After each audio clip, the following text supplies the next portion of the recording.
اعوذ باللہ من الشیطان الرجیم بسم اللہ الرحمن الرحیم۔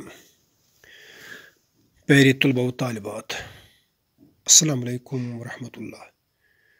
ایک بار پھر میں اردو کی اس گرامر کلاس میں آپ سب کا خیر مقدم کرتا ہوں۔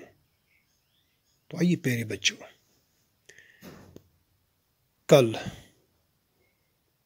کی ویڈیو میں آپ نے اس معرفہ کے اقسام کے متعلق پڑھا اور ساتھ ہی اس معرفہ کی کتنے اقسام ہیں اور ان کی تعریفیں اور پھر ساتھ ساتھ مثالیں بھی آپ نے دیکھی ہوں گی اس ویڈیو میں اور بھرپور سمجھنے کی کوشش بھی کی ہوگی آپ نے۔ تو آئیے پیارے بچوں، آج میں چند ایک سرگرمی آپ کو دے دیتا ہوں۔ جب تک نہ آپ ان اسباق کے حوالے سے انہی کے متعلق سرگرمیوں میں بھرپور طریقے سے شرکت نہ کرو گے، تب تک آپ اس گرامر کو سمجھنے سے قاصر ہوگی۔ ٹاٹو بچو، مشق لازمن ایک سبق خطر تیل ہیک تو یہ ذہن نشین زیادہ کھت زیادہ گست یل تو یہ امچ مشق یا سرگرمی ونتس کرو، ایکٹیویٹی کرو امچ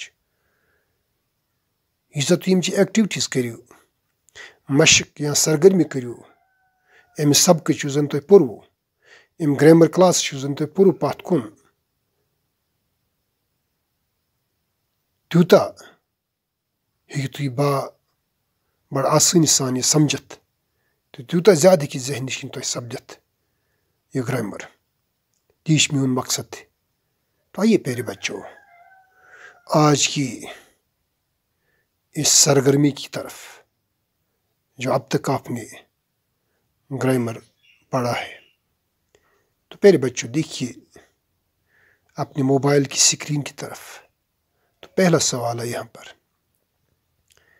اسم معرفہ کی کتنی اقسام ہیں؟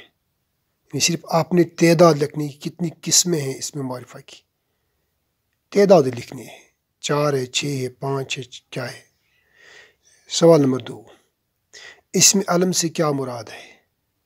پڑھایا آپ نے تازہ ہی، اور یاد رہے کہ اسم علم اور اسم معرفہ کی تعریف ایک جیسی ہے۔ تو آپ نے لکھا ہے اسم علم سے کیا مراد ہے۔ سوال نمبر 3، اسم ضمیر کس سے کہتے ہیں؟ یعنی وہ ضمیر جو ہم اسم کی جگہ پر استعمال میں لاتے ہیں۔ تو آپ نے یہ لکھنا ہے کہ اسم ضمیر کس سے کہتے ہیں۔ سوال نمبر 4، اسم اشارہ سے کیا مراد ہے؟ کل ہی آپ نے پڑھا ہے، یعنی اسم اشارہ کیا ہوتا ہے یا اسم اشارہ سے کیا مراد ہے۔ تو 5واں کوشچن پیارے بچوں، اسم موصول یا ضمیری موصولہ سے کیا، ضمیری موصولہ کس سے کہتے ہیں؟ یعنی اسم موصول یا ضمیری موصولہ کس سے کہتے ہیں، یہ آپ نے لکھنا ہے۔ سوال نمبر 6، حروف اسم ضمیر اور اسمائی موصول کون سے ہوتے ہیں؟ ان کی فہرست بنائیے۔ آپ نے اس نیچے دی ہوئی اس چارٹ میں لکھنے ہیں، یعنی حروف اسم ضمیر کون کون سے ہوتے ہیں وہ لکھنے آپ نے نیچے، اور اسمائی موصول کون کون سے ہیں ان کی فہرست بھی آپ نے تیار کرنی ہے، لکھنی ہے یہاں پر۔ تو پیارے بچوں، یہ ہے چند ایک سرگرمیاں جو میں نے آپ کے لیے تیار کر رکھی ہے۔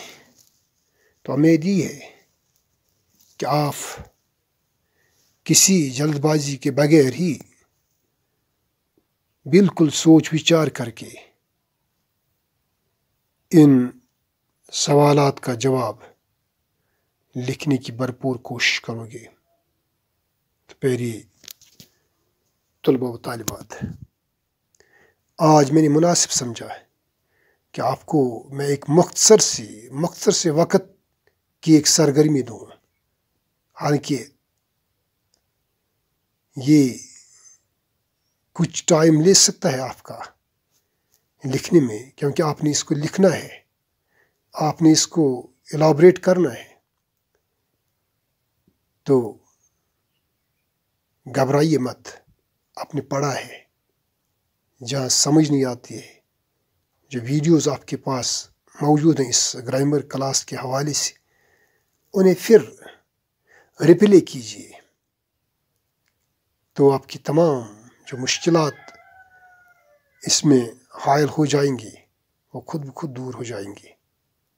تو پیارے بچوں، دیجیے مجھے آج کی اس کلاس سے اجازت، اور اللہ نے چاہا تو آپ سے پھر ملاقات ہوگی۔ تب تک کے لیے السلام علیکم ورحمۃ اللہ۔